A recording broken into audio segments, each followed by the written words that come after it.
So we're really happy to be making available for you today a new and completely different project to our traditional projects.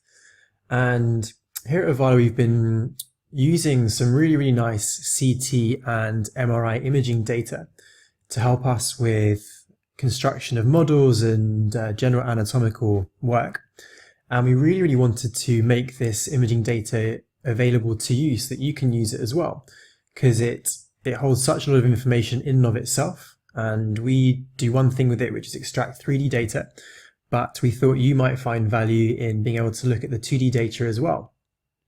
So we have on here in the screen a normal browser window with the project loaded. And if you're familiar with imaging viewers, you can go and you can scroll through 2D slices. So this is a study from a canine brain. It's a micro CT study, so it's done at very fine resolution. And here we have 3 different sections: transverse, sagittal and coronal. And so as with a normal imaging view, you can go and scroll through these, and you can use your middle mouse wheel, you can use the slider, and soon you'll be able to use your keyboard controls as well. Using your right mouse button, you can actually scroll in and get a larger view of these studies or zoom out. And you might notice these are quite small areas. If you want to have a look at this in much more detail, you can hit the magnify icon, and you'll see that it will bring it up on your screen at much higher resolution. And again, here you can scroll through it just like you were doing before. So we'll minimize that. You'll notice here in the middle of the screen we've got the 3D view. Now, you might have appreciated that if we move one of the slices in the 2D view, we're also changing what's happening to the slice in the 3D view. So that's showing where our slice is in 3D space. And we can actually go, so we only want to look at this slice in the 3D view, we can hide these 2 slices. And here you'll see we've just got this slice we've got up here. We can scroll through that. And perhaps you might want to look at this slice in relation to the sagittal slice. We can add that back. And again, we can scroll through these and see how they interact with each other. Now, again, with common imaging viewers, we're also able to change the brightness and contrast of these images. So if you hold down your left mouse button and you scroll from left to right, we're changing the contrast of these images, as you can see. If you scroll up and down, then we change the brightness of these images. And so you can actually change the picture a great deal and focus on different areas of the image using your left mouse button. And you might notice that we can do the same thing here with these sliders. Hitting the reset button resets all these values back to normal.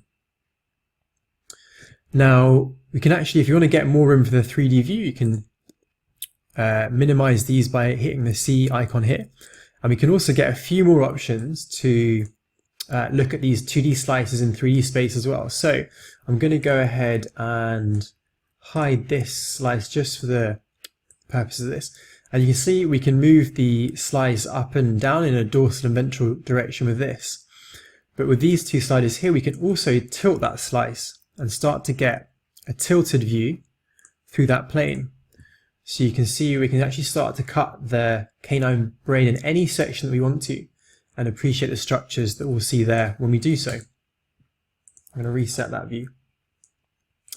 Now over here on the right hand side, we have different studies that we can load. So we can go ahead and load perhaps a canine heart, for instance. And again, all the controls are the same. We can change the brightness, we can change the contrast to get a different picture. And at the moment we've got some micro CT studies. So these are very fine studies done of these organs. We've got the canine heart, brain, larynx, and we have the skulls of the chinchilla, guinea pig and rabbit. And we're going to be adding more of those as time goes on.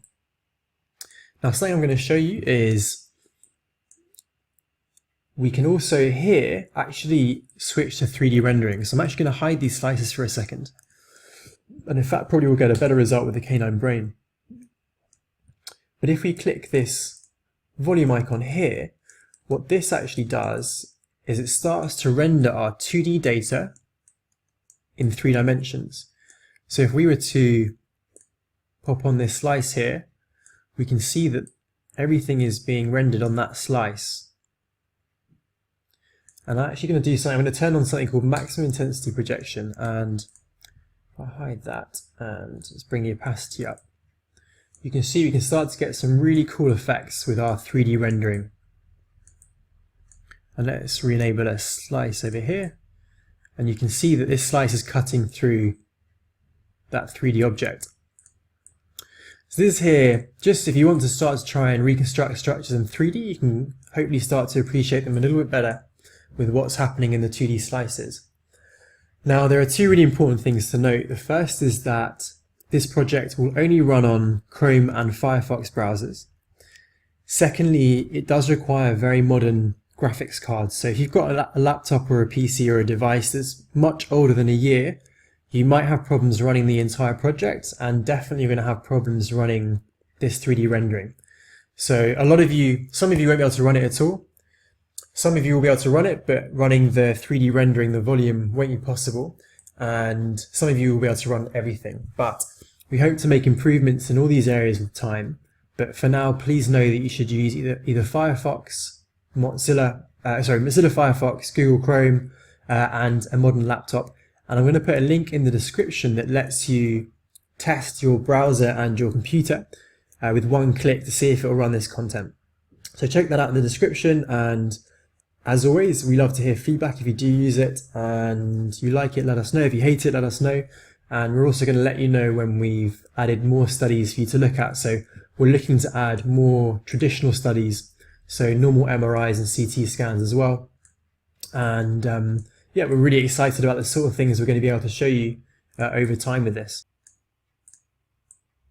And one last thing I'm just going to show you as well is we can also cut through our 3D rendering using the crop tool. So there's only a certain area we want to look at. I can't remember what this slice would be called if you're doing an echo, but you can see we've got both our left ventricle here and our right ventricle here. I hope those are right. And we can slice through the 3D rendering, just like so. So yeah, play with it and enjoy it. Thanks.